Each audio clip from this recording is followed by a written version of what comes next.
बिस्मिल्लाहिर्रहमानिर्रहीम। प्रोग्राम नुक्ता एतराज में आपको कहते हैं खुश आमदीद। नाज़रीन, आज मुल्क की 16वीं कौमी असम्बली वजूद में आ गई है। आज नेशनल असम्बली इजलास में नौमुंतखब अरकान ने हलफ भी ले लिया। कल स्पीकर, डिप्टी स्पीकर का इंतखाब होगा और 3 मार्च को नए वजीर आजम का इंतखाब होगा। यूं नई हुकूमत तश्कील पा जाएगी और जो निगरां सेटअप था उसके दौर का इख्तिताम हुआ। इसमें कोई दो राय नहीं है कि पाकिस्तान जो है वो इस वक्त शदीद मौशी मसाइल से दो चार है। हजारों अरब की अदायगियों के लिए अरबों डॉलर की जरूरत है।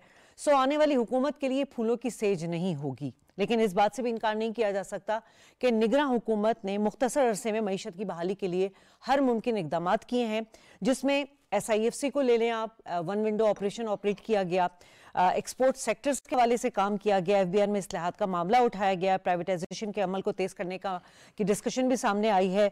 मुल्क में जो स्मगलिंग जिससे मईशत को बहुत बड़ा धचका लग रहा था उसके खिलाफ क्रैकडाउन किया गया। एक्सचेंज रेट ले लें, प्राइवेट सेक्टर्स ले लें, उनको सहूलियात और सरमायाकारी के हवाले से इकदाम किए गए। नाज़रीन, निगरां हुकूमत ने वो गैर मकबूल फैसले किए जो मुल्की मुफाद में थे। आज हम बात करेंगे कि पाकिस्तान की जो नई हुकूमत है उसको मईशत, सिक्योरिटी, दाखिली जो चैलेंजेस हैं वो क्या होंगे, निगरां हुकूमत की जो मौशी पॉलिसी रही है वो कितनी सूदमंद साबित हुई है और उसका तसल्सल से कायम रहना आने वाली हुकूमत के लिए कितना चैलेंजिंग होगा और कितना ज़रूरी होगा। पैनल का तारुफ करा दूं। स्टूडियो में मेरे साथ मौजूद हैं वकार सती साहब, सीनियर जर्नलिस्ट हैं, बहुत शुक्रिया सर आपका। हमें इकोनॉमिस्ट ज्वाइन कर चुके हैं मेहताब हैदर साहब, बहुत शुक्रिया आपका। टेलीफोन लाइन पर हमें नून लीग से रिप्रेजेंट कर रही हैं ताहिरा औरंगजेब साहिबा, आपका शुक्रिया। और भी कुछ मेहमान जिनको हम शामिल करेंगे अपने प्रोग्राम में। वकार साहब, अगर आप से मैं पहला डिस्कशन ये करना चाहूँ कि इस वक्त जो हुक्मरानी का जो एक प्रोसेस है वो तो चले जी, जो हो रहा है सो हो रहा है, लेकिन जो नून लीग है यही कहा जा रहा है कि शहबाज शरीफ उनके पास नंबर ज़्यादा हैं और वो मुंतखब भी हो जाएंगे प्राइम मिनिस्टर। चौथी बार इस मुल्क की हुक्मरानी उनको मिलेगी। हालात और वाक़यात माजी से कितने मुख्तलिफ हैं उनके लिए? बहुत शुक्रिया मैम आपका। अब इसको आप खुशकिस्मती कहें या बदकिस्मती कहें कि जब भी जिन जिन हालात में ये लोग आए हैं, आपने चौथी दफ़ा कहा है और ये भी एक तारीख़ है कि इस फैमिली में चौथी दफ़ा वज़ारत उज़्मा जारी है। वो हालात कोई ने आइडियल कोई ऐसे नहीं थे, कोई फूलों की सेज नहीं थी, वो कांटों के हार थे। लेकिन आफरीन है इन लोगों पे कि इन लोगों ने अपनी सियासत को तरजीह नहीं दी, बल्कि उन्होंने रियासत के जो मामलात और तकाज़े थे और जो पाकिस्तान के मफाद और पाकिस्तानी अवाम के मफाद की बात थी उन्होंने वो की। अभी भी आप देखेंगे जिस तरीके से मियां मोहम्मद नवाज शरीफ साहब को सारी मुस्लिम लीग नून के जितने वर्कर्स या कायदीन थे उनकी ख्वाहिश थी कि वो वज़ीर-ए-आज़म बने, लेकिन वो स्टेप डाउन हुए कि आप कंसेंसस के साथ आप वो बना लें। तो बहरहाल वो तो एक है और मुझे यकीन है कि 2-3 दिनों बाद जब वो वज़ीर-ए-आज़म वो बनेंगे तो उन्हें मोर देन 208 से ज़्यादा वो वोट लेंगे जो अब उनके लिए जो लॉबिंग हो रही है वहाँ पर। इससे पहले जो आपने बात की कि निगरान सेटअप ने जो जो काम किए, देखिए निगरान सेटअप इससे पहले भी बहुत सारे आए, बहुत सारे लोगों ने काम किया, हमें कई लोगों के वो नाम याद ही नहीं है, लेकिन ये दौर हमें 2-3 वजूहात की वजह से याद रहेगा। एक तो आपने जो चीज़ें गिनवाई, SIFC है और FBR के रिफॉर्म्स हैं, स्मगलिंग की रोकथाम है, बरामदात हैं और निजकारी है, लेकिन मैं समझता हूँ कि निगरान हुकूमत का सबसे बड़ा जो क्रेडिट है जो उसको जाता है वो है जो उन्होंने इलेक्शन करवाए। अब अक्सर लोग कहते हैं जी कि ये इसमें कुछ कोई फिशी है, ठीक नहीं हुआ, लेकिन जब भी इलेक्शन होते हैं ना 100% कोई बंदा किसी से मुतमईन वो नहीं होता, लेकिन ये जो इलेक्शन है, आप अगर इलेक्शन कमीशन का रिकॉर्ड देखें तो जितनी धांधली के खिलाफ जो एप्लीकेशंस 2018 में आई थी ये उसका अशर भी नहीं है। लोग उन्हें बाहर नारे लगा रहे हैं लेकिन अंदर जाके कोई नहीं कर रहा वहाँ पे कि वो धांधली हुई है। आप कराची से हैं, आप बताएं कि वहाँ पे जो हम यहाँ TV पे देखते हैं कितने लोग गए हैं अदालतों में और ऐसे पता लग रहा था पूरा इंटीरियर सिंध वो बंद हो गया। तो ये उनकी सियासत है, उनकी मजबूरी है, लेकिन इन लोगों का इलेक्शन का बहुत बड़ा एक ये वो क्रेडिट है। इसका अनवारुल्लाह काकड़ साहब को भी सेहरा जाता है और फिर जो आपके वो है वज़ीर इत्तलात हैं हमारी बिरादरी के मुर्तज़ा सुलंगी, बड़े धीमे वो थे, हम तो नहीं कर रहे थे कि वो इतना अच्छा काम करेंगे, लेकिन उन्होंने अब जाके हमें अंदाजा हुआ कि आप अगर दोस्त हैं, भाई हैं और आपको कोई ओहदा मिलता है तो पहले हम सोचते थे आंखें फेर लेते हैं, लेकिन जो उसके तकाजे थे उसने वो पूरे किए। फिर बलूचिस्तान के हवाले से जो स्मगलिंग की थी, बिलखुसूस जो डॉलर की स्मगलिंग की बात हुई थी, जो वहाँ पर उन्होंने रोका, एक बड़ा नौजवान जो है वहाँ के जो वज़ीर इत्तलात हैं कि जान अचकज़ई, उन्होंने आपको ये आप देखें कि बलूचिस्तान के जो लोग इलेक्ट होके आते हैं वो वहाँ के लोगों के खिलाफ बात कभी भी नहीं करते। जो फरारी हैं, जो वहाँ के दहशतगर्द हैं, जो बदअमनी फैला रहे हैं, लोगों के घरों को टारगेट करते हैं। इस इलेक्शन में भी जो लोग, कई लोगों के घरों को टारगेट किया गया, लेकिन वो जान हथेली पे रख के ना वो सारा कुछ काम करते हैं। खराब सूरत बिल्कुल है, और ये बड़ा चैलेंज है शहबाज शरीफ साहब के लिए, ये बहुत बड़ा चैलेंज होगा ये लॉ एंड ऑर्डर का भी। और फिर ये जो कंटिन्यूटी है मुल्क के जो माशी मामलात हैं इनको आगे लेके चलने वाली, यही उनकी वो कामयाबी। वो एक बात अगर मैं इसमें और कर दूं कि एक तरफ तो हम ये जिक्र कर रहे हैं कि उनकी नीयत भी ज़ाहिर है, हमें उस पर कोई वो नहीं है, लेकिन दूसरी तरफ अभी हुकूमत बनी नहीं है, अभी कुछ हुआ नहीं है, इलेक्शन हमारे दाखिली मामलात हैं। एक पार्टी के जो तर्जुमान हैं, जो खुद अमेरिकन नेशनल हैं, उन्होंने जाके IMF के जिम्मेदारान को लेटर लिखा, और इसका क्या मकसद है? क्या ये कोई सियासत है? ये सियासत नहीं है, ये इंतशार है, ये अफरा तफरी है। यानी कि वो ये समझते हैं कि अगर मैं नहीं तो कोई भी नहीं, इस तरीके से तो निज़ाम नहीं चल सकता। बिल्कुल सही बात है। ताहिरा साहिबा, यकीनन इस वक्त जो हम नवाज शरीफ साहब का अगर स्टेटमेंट के हवाले से आपसे सवाल करें कि उन्होंने ये कहा है कि पाकिस्तान आज इतनी ज्यादा जख्मी हालत में कि पहले कभी नहीं था, लेकिन साथ साथ वो पुरुमीद भी हैं कि शहबाज शरीफ साहब की जो 16 माह की कारकर्दगी है वो बहुत बेहतर है। उन्होंने ये भी कहा कि अगर मैं उनकी जगह होता तो छोड़ के चला जाता। तो आप लोग कितना यकीनन हम जैसे बात कर रहे हैं कि पहले से ज्यादा जो है सूरत हाल बहुत चैलेंजिंग और मुख्तलिफ है, आप लोग को कि क्या इस पे इकोनॉमी पॉलिसी होगी, क्योंकि मईशत ही इस वक्त सबसे बड़ा चैलेंज नजर आ रहा है। सबसे पहली बात तो ये है कि मशीयत उस वक्त इस मुल्क की तबाह होती है जब ऐसी सियासी जमातें आ जाएं जो कहती हैं हम सियासी जमातें, लेकिन वो इंतजार के साथ होती है। उन्होंने 2013 से 2018 तक जो मोहम्मद नवाज शरीफ का दौर था, उसमें आए रोज सिर्फ ये कॉल देते थे धरने की या लॉन्ग मार्च की या एहतजाज की। ये किस किस्म की इस मुल्क की सियासत उन्होंने की? और फिर जब हमने वोट ऑफ नो कॉन्फिडेंस किया और उसके बाद पाकिस्तान जो है बिल्कुल डिफॉल्ट के दहाने पे था, ये पूरे पाकिस्तानियों को पता है, पूरी सियासी जमातों को पता है, जिसके लिए PDM बना के हमने वोट ऑफ नो कॉन्फिडेंस किया। और पाकिस्तान को सबसे बड़ा क्रेडिट नवाज शरीफ साहब का ये और MRD का, इत्तेहादी जमातों का, कि उन्होंने पाकिस्तान को डिफॉल्ट होने से बचाया, वरना पाकिस्तान का पता नहीं क्या फिक्र कर गए थे। और सबसे बड़ी बात एक और भी है कि जो इंसान इसमें झूठ बोले तो मैं 1 करोड़ घर बनाऊंगा, 50 लाख नौकरी दूंगा, प्राइम मिनिस्टर हाउस को मैं यूनिवर्सिटी बना दूंगा, और मैं एक पैसा नहीं लूंगा, और मैं साइकिल पे जाया करूंगा, वो हेलीकॉप्टर पे जहाज पे आया करते थे। मैं हैरान होती हूँ, इतना झूठ, इतना झूठ। और फिर कहते हैं कि मैं पाकिस्तान को रियासत मदीना बनाऊंगा। क्या रियासत मदीना ऐसी होती है? आप सब समझदार हैं। और जो इन्होंने मुल्क की, आपको याद होगा 2013 से 18 तक नवाज शरीफ साहब ने शुरू में हाल उठाते कहा था कि मैं पाकिस्तान में अमन लौटाऊंगा, मैं दहशतगर्दी का खात्मा करूंगा। और उन्होंने कराची से खैबर तक ये दिखाया कि कराची की रस्तियाँ वापस आई और उन्होंने इस मुल्क में अमन अमान कायम किया। जिस मुल्क में अमन कायम नहीं होगा, आप आए रोज देखिए बलूचिस्तान में क्या हो रहा है, KPK में क्या हो रहा है, और किसी इलाके में क्या हो रहा है, जो लोग हैं वो किस तरह से एक दूसरे के साथ दस्तों गिरेबा है। क्या ये वो मुल्क है पाकिस्तान जिसके लिए कायदे आज़म ने ख्वाब देखा था और हमने पाकिस्तान को क्या अमल में लाए थे? बड़ा दुख होता है ये देख के जब इस किस्म के खिलाड़ी और अनाड़ी सियासत में आ जाते हैं। वो समझते हैं सियासत भी कोई शायद एक इंडस्ट्री है जो किसी शहर से उठा के किसी जगह लगा लो, कहीं से कहीं लगा लो। ऐसा नहीं होता। पाकिस्तान इस वक्त उन हालात से गुजर रहा है कि जिन हालात में सिर्फ माशी हालत ही नहीं, गुर्बत, बेरोजगारी, महंगाई और इस पाकिस्तान की अमन अमान की सूरत हाल भी फिर से खराब हो चुकी है। फिर लोड शेडिंग देखें, 4-4 घंटे उस दौर में बिजली नहीं आती थी और बिजली के बिल डबल होते जाते थे, गैस बंद हो जाती थी और उसके बाद गैस के बिल डबल हो गए। ये जो कुछ आज खत लिखे हैं IMF को कि ये इलेक्शन सही नहीं हुए, इसकी आप पहले इलेक्शन कमीशन से वजाहत लेके दोबारा करें। ये इलेक्शन रोज रोज होने का आसान काम है? बिल्कुल। कौम का वक्त लगता है, खजाने से पैसा लगता है। लोग जो आवाम वोट देने आते हैं उनका एक अपना टाइम होता है जो पूरा दिन वो खत्म करके इस इलेक्शन में जाते हैं। और इसके लिए हम फिर ये कह दें, यहाँ तो वो जीतते हैं, KPK में उनकी कमेटी बन गई, उनके लोग जीत गए। क्या वहाँ इमाम साहब आए थे जल्दा से इलेक्शन करवाने के लिए? वो भी तो इसी इलेक्शन कमीशन की जेर निगरानी इलेक्शन हुआ, और जहाँ वो हार जाते हैं वहाँ कहते हैं दादी हो गई, जज। मैं आज हैरान थी असेंबली के अंदर, खुदा की कसम, जब वो लोग दाखिल हुए तो लगता था कि पाकिस्तान की जाहिल तरीन कौम जो है पता नहीं कहाँ से आ गई है, जो वो नारे लगा रहे थे कौन बचाएगा। केपीके में हमने देखा कि कितना बुरा सलूक किया वहाँ पे इमरान खान ये असेंबली में, और लाहौर में, पंजाब में मैं खुद गई, देखते हो वो सेरेमनी की और चीफ मिनिस्टर साहब का इलेक्शन था, इस कदर बुरी हालत थी। और उनका देखिए किरदार, तो किस बड़े बाप के, किस खानदान की बेटी है।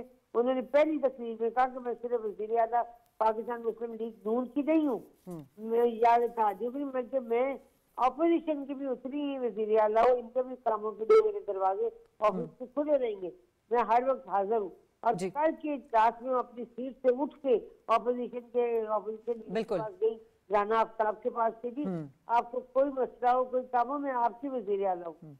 ये बहुत बड़े ये वक्त ही है ये कि सियासी इत्तेहाद के साथ ही आप मुल्क को इस मंझधार से निकाल सकते हैं। आप मेरे साथ मौजूद रहिएगा ताहिरा साहब। मेहताब साहब यकीनन की करते हैं, जो भी बात करते हैं खुद ही करते हैं। ठीक है, आप हमें मफामत के साथ और हमें यकसुई के साथ, यकजहती के साथ तमाम, बिल्कुल सही बात, बिल्कुल सही, पाकिस्तान के लिए सोचना होगा, पाकिस्तान की माशियत के लिए, पाकिस्तान की बेरोजगारी के लिए। ठीक है, आप हमारे साथ लाइन पर ही रहिए।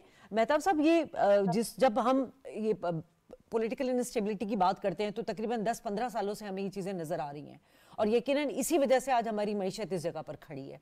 इस वक्त कितना ज़रूरी है, एक तो ये कि पीडीएम हुकूमत 2 भी कहा जाए इसे, तो जो पहले वाला का एक्सपीरियंस है उसमें, जिसमें SIFC शुरू किया गया था जब शहबाज शरीफ प्राइम मिनिस्टर साहब थे, और फिर निगरान सेटअप ने जिस तरह इसको परसू किया, आप क्या समझते हैं कि सबसे बड़ा चैलेंज यही है, ये कितना SIFC फ्रूटफुल रहा है, फ्रूटफुल हो सकता है, और निगरान हुकूमत के इकदाम कितने मौसर रहे?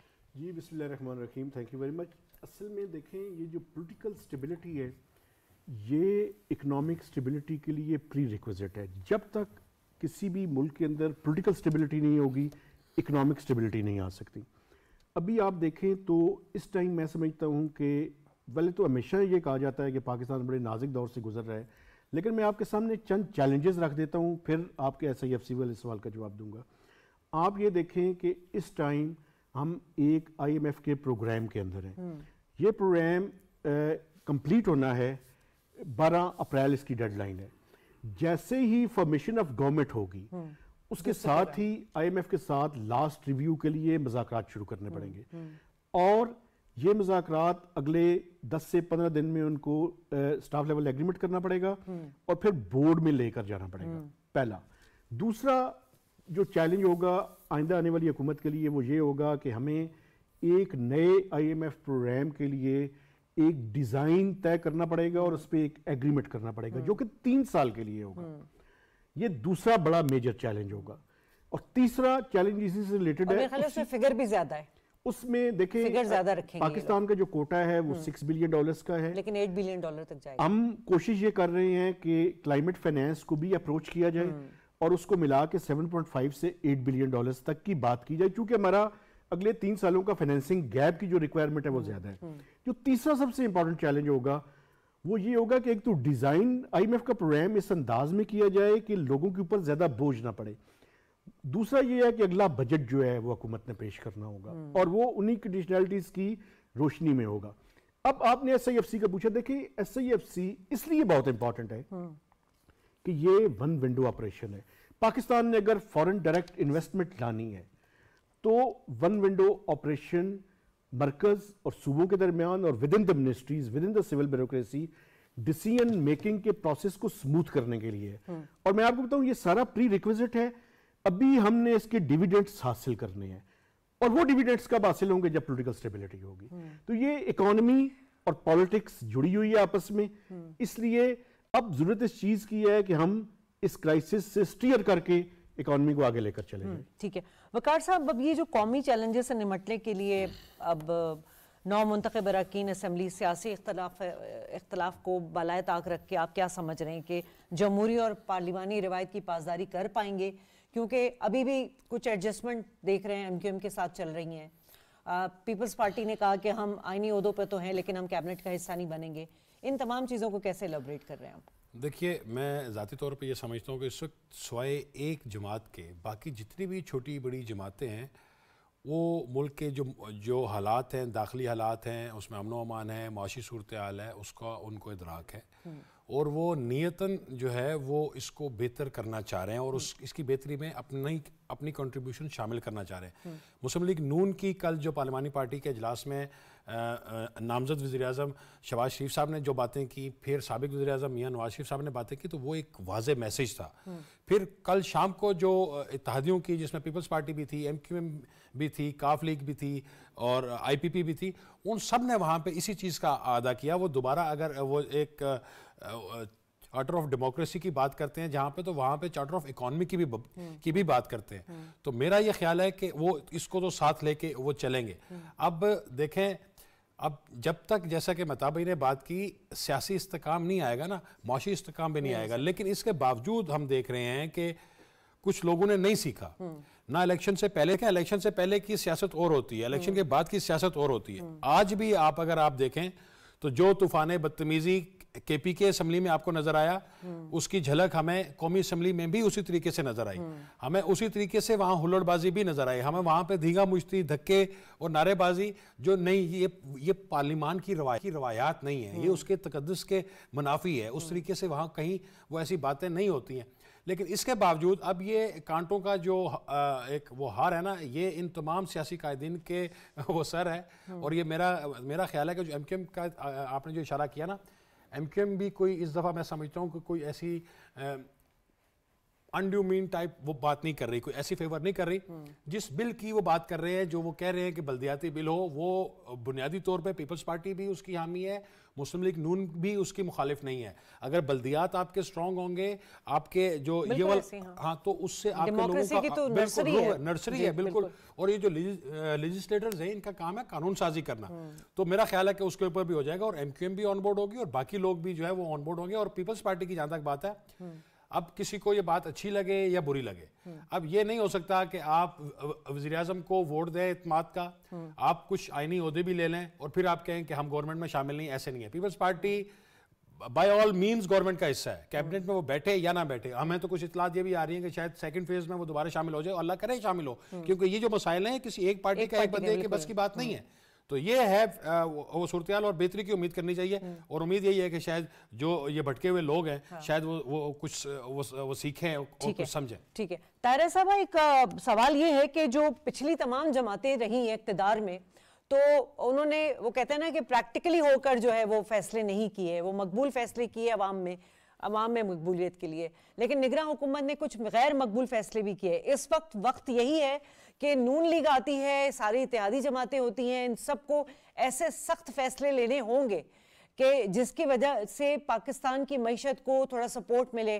क्या शहबाज शरीफ साहब इस चीज़ के लिए तैयार होंगे? बिल्कुल तैयार होंगे।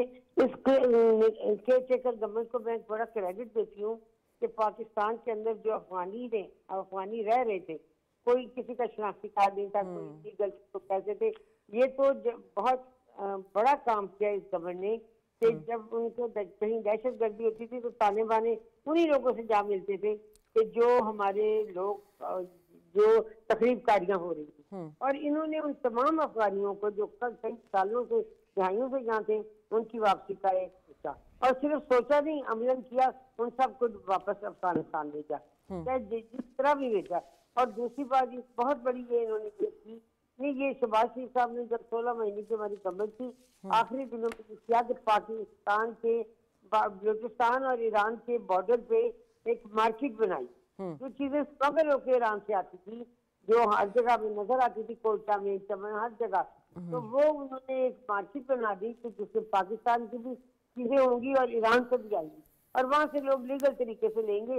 और वो एक बन दी एक किस्म की मंडी के लिए, और कॉमर्स को उसका बड़ा फायदा हुआ, क्योंकि वो तमाम चीजें जो इलीगल स्मगल होती थी वो एक जगह पे बनने लग गई कि यहाँ पे ये स्टॉल है, यहाँ होगा, लोगों को रोजगार भी मिला जैसा कि कोटा में मिलना चाहिए।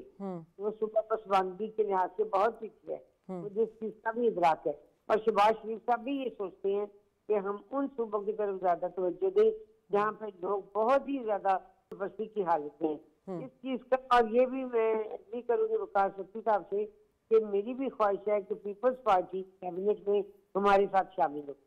जब आईनी मुद्दों में वो हमारे साथ हैं तो फिर इस जिम्मेदारी भी उठाने में हमारे साथ हो। जब एक आदमी वजीर बन जाता है कैबिनेट का तो उसकी जिम्मेदारी भी बढ़ जाती है। तो इसलिए उनको ये हमारे साथ देना चाहिए।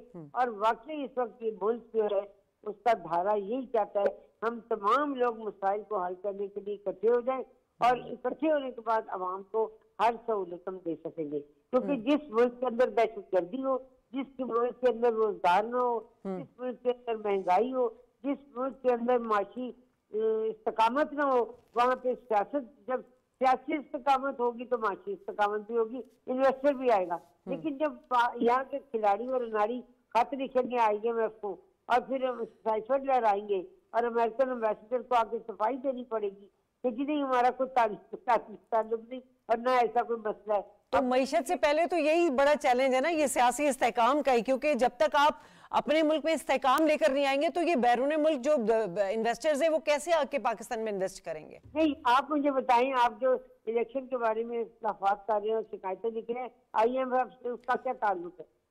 मतलब वो उसकी तो जितनी मजम्मत की जाए कम है। ऐसे वक्त में जब हम IMF के प्रोग्राम के पास जाने वाले हैं, नई हुकूमत आने वाली है, इस तरह का खत लिखना यकीनन ये तो एक तरह से वही बात होगी कि इंतशार फैलाने वाली बात है। नहीं, मुल्क के अंदर वो जगह जगह इंतशार चाहते हैं, एहतजाज चाहते हैं, जुलूस चाहते हैं, लॉन्ग मार्च चाहते हैं। पता नहीं इनका एजेंडा क्या है, किस कहने पे है, ये तो अल्लाह ही बेहतर जानता है। लेकिन जो नजर आता है ये पाकिस्तान की मुहब्बे वतन सियासी जमात कतन नहीं है जिसका सरबराह इमरान खान। मैं नहीं समझती कि वो सियासतदान भी, सियासतदानों की सोच ये नहीं होती।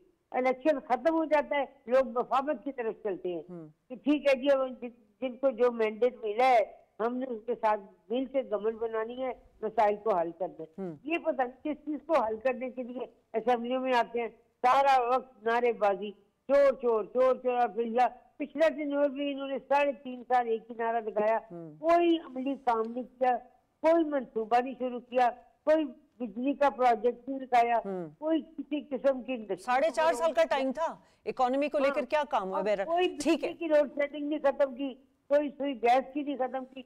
मियां नवाज शरीफ के दौर में 2013 से 18 तक 0 लोड।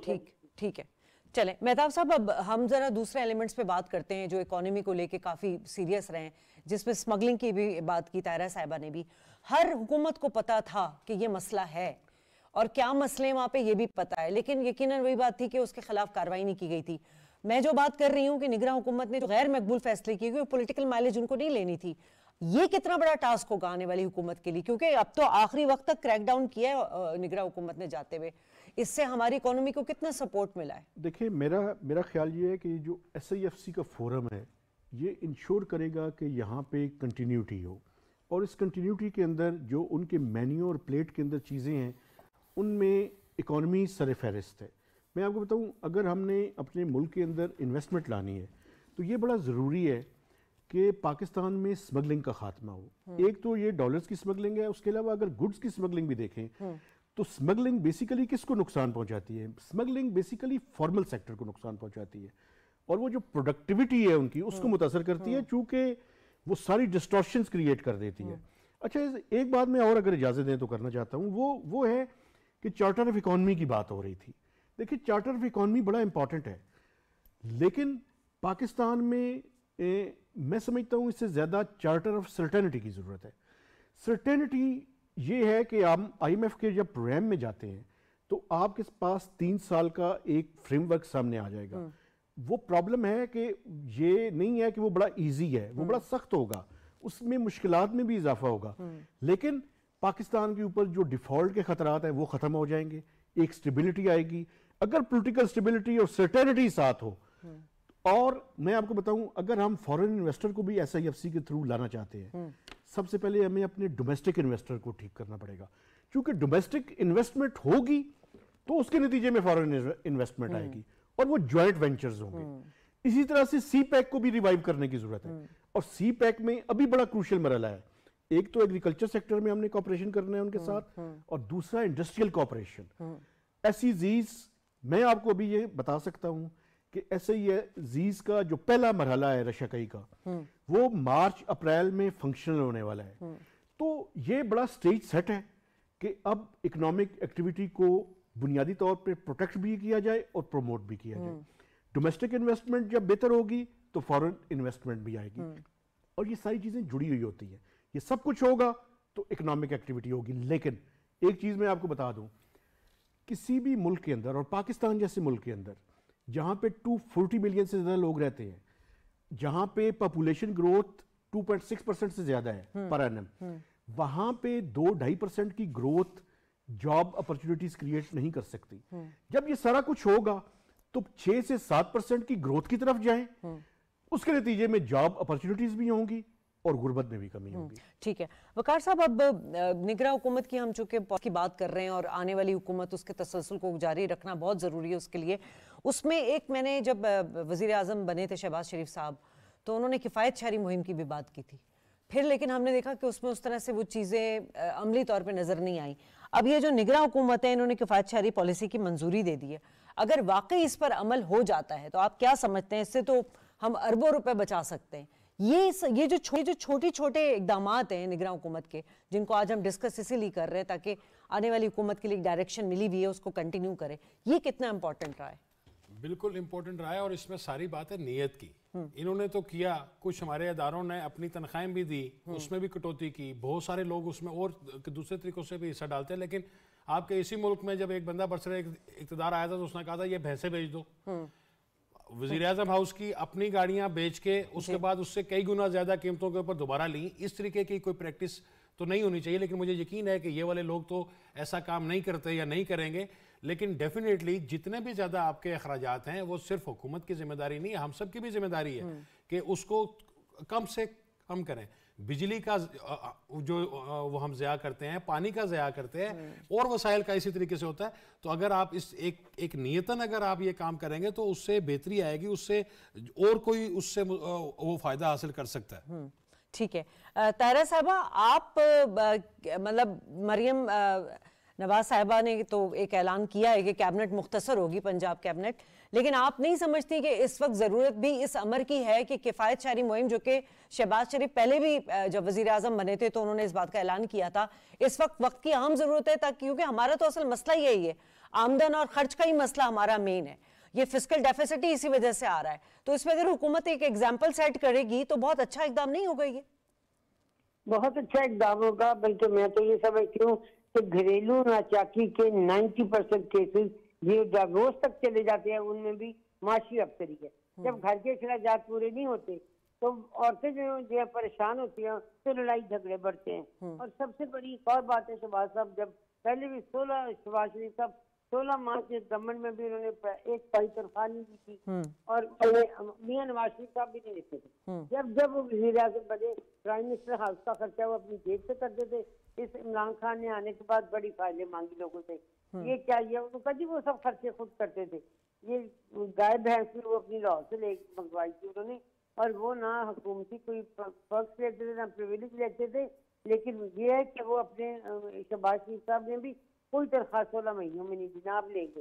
तो जितनी मुख्तसर होगी कैबिनेट पंजाब में, उतनी ही मुख्तसर मैं समझती हूँ वफाक में भी होनी चाहिए, ताकि जितने वजीर कम होंगे उतने अखराजात कम होंगे। अब हम 40-40, 45-45 काबीना के वजीरों का मुतवल नहीं हो सकता। पाकिस्तान और पंजाब में भी मरियम ने पहला जो तकरीर की, मैं वहाँ मौजूद थी, उन्होंने कहा आज ही के दिन से इमरजेंसी में तमाम मरीजों को दवाइयाँ फ्री मिलेंगी। ये एक बहुत खुश आइंद ऐलान था कि जिन लोगों को पहले इमरजेंसी में मेडिसिन मिलती थी फिर बंद हो गई थी, तो उन्होंने तब ऐलान किया। और एक कहा कि रमजान में नेगेवान पैकेज हम देंगे उन लोगों को जिनके साथ में जो बेनजीर इनकम सपोर्ट प्रोग्राम के तहत रजिस्टर्ड है, उनको दिया जाएगा। और एक उन्होंने और बहुत अच्छी बात की पंजाब के अंदर कि मैं दानिश स्कूल बनाऊंगी हर जिले में, तो गरीब बच्चों को फ्री एजुकेशन देंगे और उनका म्यार जैसे प्राइवेट बड़े बड़े स्कूल है पाकिस्तान के, अब्ताबाद पब्लिक स्कूल, हसन अब्दाल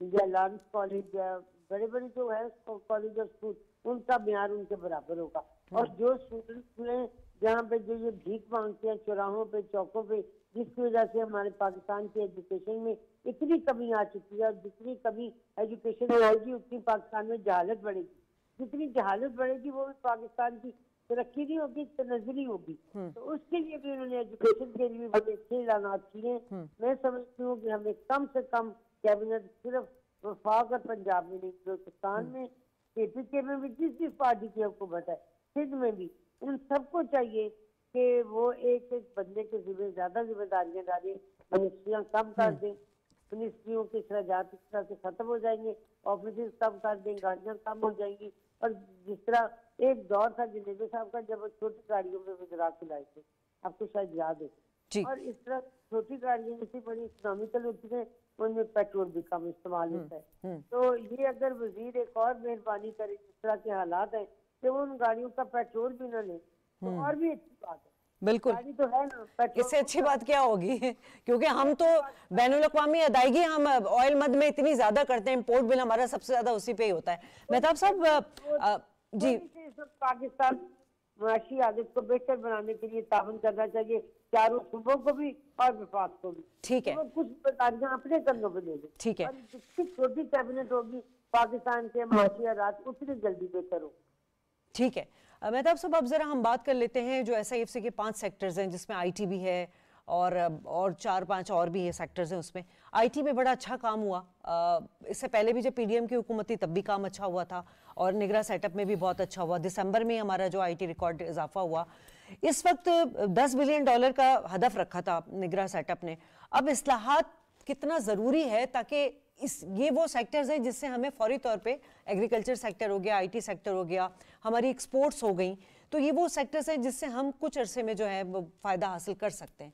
तो रिफॉर्म्स कितना ज़रूरी है और इस हुकूमत के लिए ये इसको कंटिन्यूटी के लिए कितना इम्पोर्टेंट है? देखिए, एक तो ये जो रिफॉर्म्स का प्रोसेस है पाकिस्तान में, एक तो इस लफ्ज़ का इस्तेमाल भी ज़्यादा हुआ है कि हम रिफॉर्म्स का लफ्ज़ तो इस्तेमाल करते हैं, लेकिन अगर आप ये देखें कि इस टाइम मैं समझता हूँ जो सबसे इम्पॉर्टेंट चीज़ है वो जिन सेक्टर्स का आपने हवाला दिया, अगर आप एक्सपोर्ट्स को देखें, आप प्रोडक्टिविटी को देखें, आप एग्रीकल्चर को देखें, आप टैक्सेशन के निज़ाम को देखें, बुनियादी तौर पर टेक्नोलॉजी एक ऐसा टूल है जो कि वाकई इस मुल्क की इकोनॉमी की सिमत को ठीक कर सकता है। और इस टाइम बड़ा इम्पॉर्टेंट है कि हम ये जो टेक्नोलॉजी का इस्तेमाल है उसको अपनी आर्टिफिशियल इंटेलिजेंस के ज़रिए और बाकी टूल्स के ज़रिए हम अपनी प्रोडक्शन को मैक्सिमाइज करें। आप ये देखें, मसलन फ़र्ज़ करें कि जो टैक्स का निज़ाम है उसको भी ब्रॉडनिंग ऑफ टैक्स बेस इस टाइम नहीं हो सकती जब तक हम डिजिटल इकोनॉमी की तरफ नहीं बढ़ेंगे और डॉक्यूमेंटेशन ऑफ इकोनॉमी की तरफ नहीं बढ़ेंगे, और वो technology is the best tool. इसमें मैं समझता हूँ कि टेक्नोलॉजी का अगर हम IT को प्रमोट करें, टेलीकॉम सेक्टर की जो हैजल्स हैं उनको थोड़ा सा बेहतर करें, तो ये $10 बिलियन की IT की exports is just a starting point. Potential Pakistan के अंदर अभी आप देखिए ना, फ्रीलांसिंग कितना बड़ा पोटेंशियल है पाकिस्तान के अंदर, और पाकिस्तान के यंग लोग इतने जबरदस्त हैं कि वो अगर उसके निज़ाम को, जैसे आपने देखे ना, उन्होंने बैंक्स के जरिए उनको पैसे लाने की इजाजत दी, इस वजह से आप देखेंगे कि पाकिस्तान में जो IT की एक्सपोर्ट्स हैं अब तो उनमें इजाफा होगा 50% तक उन्होंने रखने की, मैं उसी का हवाला दे रहा हूँ। तो इसके नतीजे में जो है वो बेहतरी आएगी। अच्छा, ऑस्टेरिटी के बारे में भी अगर इजाजत दे तो मैं एक बात करना चाहता हूँ। मिनिस्ट्री ऑफ फाइनेंस ने एक सर्कुलर जारी की है जिसके तहत उन्होंने कहा जी गाड़ियां नहीं खरीदी जाएंगी, बिल्कुल, अच्छा न्यू पोस्ट क्रिएट नहीं की जाएंगी, पब्लिक सेक्टर डेवलपमेंट प्रोग्राम की मशीनरी और इक्विपमेंट्स जो कुछ बहुत ही जरूरी हो उनके अलावा जो है कर दी उस जी बिल्कुल। तो देखें, ये वो अगर वाकई इस पर अमल हो जाए तो फिर मैं समझती हूँ ये वो चीजें हैं जिससे ये अगर at the highest level austerity को हम अपनाएंगे ना तो ये मैसेज पाकिस्तान के अवाम तक जाएगा। लेकिन ये लफाजी नहीं होनी चाहिए, इस पे अमल दरामद होना चाहिए। दूसरी चीज आपसे मैं पूछ ही लेती हूँ कि ये जो हमने तो टैक्स अपने अहदाफ से ज्यादा हासिल भी कर लिए, केयर टेकर प्राइम मिनिस्टर बहुत फोकस थे कि FBR में रिफॉर्म्स हो जाए, लेकिन वो आपको पता है कि वो इलेक्शन कमीशन ने उस पर मना कर दिया था, उनके इख्तियार से बाहर था। मसला यहाँ पर ये है कि यहाँ पे पाकिस्तान आबादी के लिहाज से इतना बड़ा, लेकिन सिर्फ 2% लोग यहाँ पर टैक्स देते हैं। अब ये टैक्स स्ट्रक्चरल रिफॉर्म्स बहुत ज़रूरी है, तो ये अगर हो जाता है, ये वाली हुकूमत आती है और ये करती है, FBR में रिफॉर्म्स लाती है, इसका क्या इम्पैक्ट आएगा? देखिए, इसमें तो कोई शक नहीं है कि आप टैक्स के निज़ाम में इस्लाहात की ज़रूरत है। लेकिन मैं समझता हूँ कि ये बड़ा ठीक फैसला है कि ये मैंडेट एक इलेक्टेड गवर्नमेंट का है, और वो जो चीज़ें थी वो इलेक्टेड गवर्नमेंट ही उसके बारे में डिसीजन करे, चूंकि उसके फार रीचिंग इम्पैक्ट है। अब मसला ये है कि वो जो रिफॉर्म का प्रोसेस है वो होम ग्रोन होना चाहिए, पाकिस्तान के लोगों को उसके ऊपर डिस्कशन करनी चाहिए, और डिस्कशन करने के बाद एक रोड मैप तय करना चाहिए। उस रोड मैप के ऊपर मसला क्या है, मसला मैंने जैसे आपको पहले बताया कि टेक्नोलॉजी का इस्तेमाल किया जाए, और वो लोग जो टैक्स नेट के अंदर नहीं हैं उनको टैक्स नेट के अंदर लाया जाए, और वो सेक्टर्स जो टैक्स नेट के अंदर पूरी तरह से नहीं है उनको लाने की जरूरत है। मसलन फॉर इंस्टेंस एग्रीकल्चर इनकम को टैक्स नेट में लाने की बिल्कुल 1% है उसका। देखिए ना, सूबों की इस टाइम कंट्रीब्यूशन 1% ऑफ जीडीपी है। ये मैं समझता हूं कि पाकिस्तान में सर रिटेल सेक्टर है, रिटेल पाकिस्तान का तीसरी बड़ी इकोनॉमी का सपोर्टर समझा जाता है। आप सर्विसेज सेक्टर को देख जी, तो ये वो सेक्टर्स हैं जहां पे तो सर रियल एस्टेट है। क्या वजह रही है, क्यों नेट में लाने में इनको कामयाब नहीं हो सके? मैं समझता हूं जी कि इसके अंदर बुनियादी तौर पे टैक्स का जो निज़ाम है उसके अंदर भी खामियां हैं, पॉलिटिकल विल की भी कमी है। लेकिन अब हम ऐसी जगह पे पहुंच चुके हैं, मैं एक मिसाल आपको दे के मैं समझता हूँ वो बड़ी ज़रूरी है देनी। इस टाइम अगर 100 रुपया हमारी इनकम है तो 8.3 यानी 83 रुपए 83 रुपीज तो डेट सर्विसिंग है उसके ऊपर, और अगर उसमें से सूबों का हिस्सा भी निकाल दिया जाए जो कि 60% है तकरीबन, तो हुकूमत के पास सिवाय इसके कि वो मजीद कर्जे ले, इसके अलावा ऑप्शन कोई नहीं रहा। तो अब बड़ा जरूरी है कि हम अपने एक्सपेंडिचर्स को कम करें, जो आपने ऑस्टेरिटी की बात की, और अपने रेवेन्यूज को बढ़ाएं। ठीक है वकार साहब, हमारे यहाँ एक लोगों का कल्चर भी है, आप लोग कमाना तो चाहते हैं मगर हुकूमत को जो है वो टैक्स नहीं देना चाहते। जब भी बात की जाती है एनर्जी क्राइसिस होता है, सुबह 8 बजे से लेकर शाम 5 बजे तक की टाइमिंग्स दी जाती हैं, ये छोटे ताजर सड़कों पर निकल आते हैं, धमकियां देते हैं, एहतजाज करते हैं, ये सब करते हैं। क्या लोगों को इस चीज़ का इदराक नहीं है कि सिर्फ हर चीज़ हुकूमत के ही एंड पर करने वाली नहीं है, अपने इनिशिएटिव भी लेने चाहिए? देखिए मैम, जो पाकिस्तानी अवाम है ना, इसके अंदर ऐसी बात नहीं है कि एहसास जिम्मेदारी नहीं है, एहसास जिम्मेदारी है, वो देना चाहते हैं, वो कितनी कितनी चीज़ों पे ऑलरेडी दे रहे हैं। लेकिन यहाँ रवायात ऐसी भी रही हैं कि आप जो है इनका गला दबा के तो अमीरों को आप वो खुला छोड़ देते थे। आप देखें 2018 में जो गवर्नमेंट आई थी उसकी माशी पॉलिसी क्या थी, वो उससे किसको ज़्यादा तकलीफ हुई थी? तो मौजूदा जो लोग हैं, जो लोग अब अल्लाह ताला उनको इज्जत दे रहा है, उनको चाहिए कि अक्रॉस द बोर्ड एक ही तरह के जो है वो यूनिफॉर्म पॉलिसी हो, अमीर को के लिए जो पॉलिसी और ना हो और छोटों के लिए और ना हो। हालांकि ये जो हुक्मरान इत्तेहाद में जमाते हैं, बताब साहब ज़्यादा बेहतर बताएंगे कि इनके अपने मंशूर में इस चीज़ को भी मुख्तलिफ लोगों ने मुख्तलिफ चीज़ों से उसको वो निशानदेही वो की थी। लेकिन गरीब पाकिस्तान का जो है वो गरीब ज़रूर है, लेकिन वो मुल्क की मदद करना चाह रहा है, वो किसी ना किसी हद में कुछ थोड़ा बहुत करके वो दे रहा है। उसको भी तो मैं तो अनरजिस्टर्ड ताजिर की बात कर रही नहीं, वो भी तो गरीबों में ही आते हैं ना, या वो भी तो इसी अवाम का हिस्सा है ना। रजिस्ट्रेशन तो करनी चाहिए, ये हुकूमत का काम है, ये FBR का काम है। और छोटे बड़े जो सारे ताजर हैं उनको अगर वो कुछ चीज मांगते हैं, कोई फैसिलिटी मांगते हैं, तो उसके अगेंस्ट उनको क्यों नहीं काम करते हैं? रिफॉर्म्स की तो मैं बात कर रही हूं। बिल्कुल ऐसे ही, ठीक, बिल्कुल ऐसे ही रिफॉर्म्स होनी चाहिए, इस्लाहात होनी चाहिए, और ये इस आने वाली हुकूमत की जिम्मेदारी है। ठीक है ताहिरा साहबा, यकीनन ये भी बड़ा चैलेंज होगा कि आप लोग इदारों में जो है इस्लाहात लेकर आए, क्योंकि निगरान हुकूमत मौशी इस्लाहात तो करना चाह रही थी, लेकिन इलेक्टेड गवर्नमेंट का ये राइट बनता है। तो ये आप, क्योंकि जब भी रिफॉर्म्स की बात होती है तो वहां पर भी जो है ना वो एक सियासी मसला खड़ा हो जाता है और रिफॉर्म्स नहीं हो पाते। देखिए, पाकिस्तान एक ज़राई मुल्क है, इसकी ज़राअत जो है वो रीढ़ की हड्डी की हैसियत रखती है। जब तक हम एग्रीकल्चर को टैक्स नेट में नहीं लाएंगे, हमारे टैक्स नेट में इजाफा नहीं होता। ये मैं, क्योंकि ये बहुत जरूरी है कि हम हर एक को टैक्स नेट के अंदर लाएं, हाँ वो ताजर है, हाँ वो जिम्मेदार है, हाँ वो डेली वेजेस का कोई है। अब देखिए, मैं एकदम बाहर की मैं बात करूंगी कि वहाँ बड़े बड़ी दुकान, बहुत बड़े बड़े स्टोर्स हैं, लेकिन वो सुबह डे लाइट के साथ खुलते हैं 7 बजे, 6 बजे, 7 बजे और 5 बजे बंद हो जाते हैं। यहाँ जब भी हम ये बात करते हैं ना कि दुकानदार दुकानें 10 बजे या 9 बजे बंद कर दें, आप देखेंगे कि तमाम जुलूस सड़कों पे आ जाएंगे। अच्छा, जब हम ये कहते हैं कि जी शादी हॉल जो है ये रात को 10 बजे तक खुले रहने चाहिए और 1 डिश कर देनी चाहिए, इसकी अमलदारी के लिए भी जब बहुत सख्ती की जाए, ये लोग भी बिल्कुल एहतजाज करते हैं।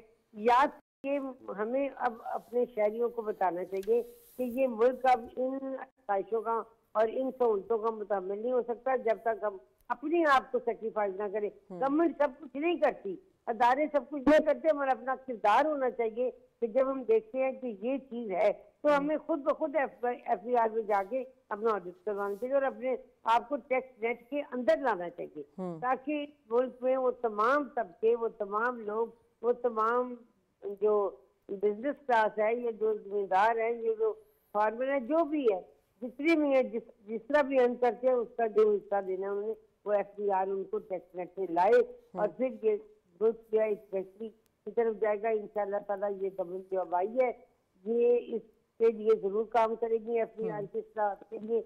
और ये पाकिस्तान को भी, अब उन्हें भी ये इदराक है कि पाकिस्तान जो है वो फिर IMF के साथ डायलॉग करने जा रहा है और उसके बाद जो फिर गैस बढ़ेगी। हम लोग क्यों नहीं वो चीजें करते अमल दरामद जो हम देखते हैं बाकी तरक्की पजीर मुल्कों में। वहाँ पे आप देखिए यहाँ 2-2 बजे तक शादियां चलती है और 4-4 डिशें, 6-6 डिशें, फिर हम कहते हैं कि महंगाई बहुत है, गुर्बत बहुत है। तो ये हम अपने किरदार को सही कर रहे हैं। एक जब गवर्नमेंट कहती है 1 डिश तो 1 डिश को मान ले, कहती है कि 10 बजे हॉल बंद हो जाए तो बंद कर दे, शॉप 6 बजे बंद हो जाएंगे, चले 8 बजे बंद हो जाए, रात 1-1 बजे तक आप देखिए किसी मॉल में जाके 12-1 बजे तक लाइटें जलते जाए, खुले हैं मॉल। तो ये मुल्क के लिए अब हमें मुहब्बे वतन होकर सोचना होगा। हम सियासतदान है, हम घरेलू है, हम बिजनेस क्लास है, बिल्कुल कलेक्टिवली काम करना होगा। मेहताब साहब काम करना होगा बिल्कुल। अब खैर वो हम अगर एग्रीकल्चर पाकिस्तान की बात करें तो GDP का 28% है, लेकिन 1% हम टैक्स देते हैं। बड़े अलमिये की बात है, इसको भी, इस पे भी रिफॉर्म्स करने की जरूरत है और इस पे भी काम करने की जरूरत है। सर मैं पूछना ये चाह रही थी, क्या हम कोई ऐसे एग्जाम्पल सेट कर सकते हैं जिसमें हम वेल्थ क्रिएशन कर सकें, यानी छोटी छोटी इंडस्ट्रीज लगाएं हम, वेल्थ क्रिएशन, बेरोजगारी में खात्मा हो। चाइना का एक मॉडल था इस तरह का, इस तरह की अगर आपकी एक्सपर्टीज में कोई आप बताना चाहें।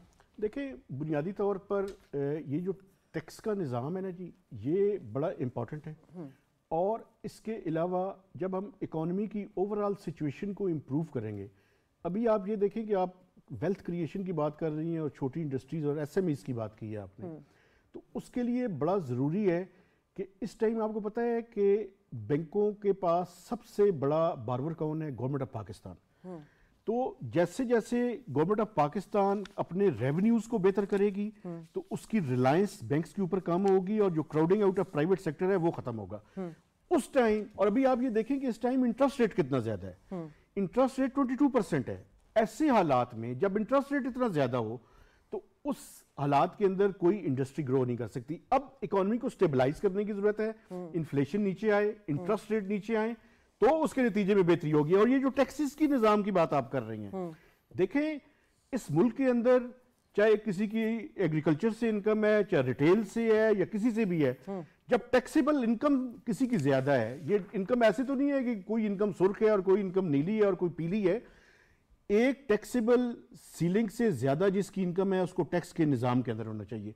पाकिस्तान में अगर सैलरीड क्लास अपना टैक्स दे सकती है तो ये जो बाकी सेक्टर से कमाने वाले लोग हैं उनको भी टैक्स निजाम के अंदर आना चाहिए। और आखिरी बात मुझे करने की जरूर इजाजत दें, इनडायरेक्ट टैक्सेस इस मुल्क में ज्यादा हैं, उसके नतीजे में क्या होता है, गरीब के ऊपर बोझ पड़ता है। डायरेक्ट टैक्सेस ज्यादा करें ताकि गरीबों की हालत बेहतर हो। ठीक है वकार साहब, बस लास्ट आपसे पूछना चाहूंगी कि अगर हम जरा अपना फॉरेन पॉलिसी को लेके थोड़ा रिव्यू करें, हमारी डे टू डे तो चेंज नहीं होती फॉरेन पॉलिसी, लेकिन मुख्तसरन ये बता दीजिएगा कि आने वाली हुकूमत के लिए सिक्योरिटी चैलेंज और ये जो डिप्लोमेसी का फोरम है ये कितना इंपॉर्टेंट होगा। देखिए इसी चीज़ को इकोनॉमी से भी लिंक करते हैं। आपने कहा ना क्या करना चाहिए ताकि हम थोड़ा सा खुद को फील हो सके। अगर आपने कोई भी काम करना है उसके लिए आपको मशीनरी चाहिए या पैसा चाहिए, वो आपके पास है नहीं, तो फौरी तौर पे ऐसी क्या चीज़ है कि जिससे आप जो है थोड़ा बहुत अपनी इकोनॉमी को बेहतर वो कर सके। वो सिर्फ एक ही चीज़ है जो पिछली ये जो PDM की हुकूमत थी उन्होंने ये काम शुरू किया था कि इन्होंने स्किल लेबर जो है वो तैयार करके न सिर्फ खलीजी ममालिक में बल्कि इन लोगों ने यूरोप के साथ माहिदे किए, कोरिया बंदे भेजे, जापान बंदे भेजे और यूरोप के बहुत सारे, माल्टा के अलावा बहुत सारे ममालिक हैं जो पाइपलाइन में। और इस 1.5 साल में इस गवर्नमेंट ने तकरीबन 8.5 लाख बंदा भेजा था बाहर। आप देखें कितने एक साल में कितने MBBS निकलते हैं यहाँ से और वो बाहर लोगों की कितनी मांग है। तो उस वक्त इनकी ये सोच ये थी कि हम जितना इनको वो ज़्यादा तादाद में, क्योंकि हम तो आबादी के हिसाब से अल्हम्दुलिल्लाह बड़े सरप्लस हैं, तो वो ये कह रहे हैं कि इनको वो स्किल लेबर वो बना के और जो पढ़े लिखे हैं उनको भी आप अच्छी जगह पे भेजें ताकि वो रेमिटेंस आए, जाके उसका और बेहतर भी होगी हमारी ज़र रेमिटेंस मुबादला। इसके लिए इन्होंने ये स्किल यूनिवर्सिटी यहाँ इस्लामाबाद में भी है और सारे एक जो नेफ्डा है, नेफ्टेक जो है, नेफ्टेक। उसके लिए वो सारे मुल्क में वो कर रहा है काम। और मेरा ख्याल है सबसे शॉर्ट जो काम है ना कि विद इन द मंथ्स अगर आपको कोई चीज़ उसमें से मिल सकती है तो एक ये वाला वो है कि जिससे आपकी, और इस काम में ज़ाहिर है खारजा पॉलिसी सबसे ज़्यादा इन्वॉल्व थी। उस वक्त के वज़ीर खारजा जो थे वो जब जाते थे और वो दूसरे लोग कहते थे कि ये पाकिस्तान आते ही नहीं है, इसी तरीके के वो काम कर रहे थे। उनकी हुकूमत में तो सबसे बैर लिया हुआ था ना उन्होंने। बिल्कुल। चले, थैंक यू। ठीक है जी, मैं अपने तीनों मेहमानों को शुक्रिया अदा करना चाहूंगी। नाज़रीन, प्रोग्राम का वक्त खत्म हुआ, यकीनन एक दौर गुजर गया, निगरान हुकूमत का एक दौर आने वाला है, लेकिन सबसे अहम सवाल यही है, बड़े चैलेंजेस हैं, लेकिन सिर्फ ये हुकूमत का काम नहीं है, कलेक्टिवली सबको मिनहसुल कौम हम सबको मिलकर जो है अपने मुल्क को बचाना है। प्रोग्राम से इजाजत अल्लाह ने के बाद।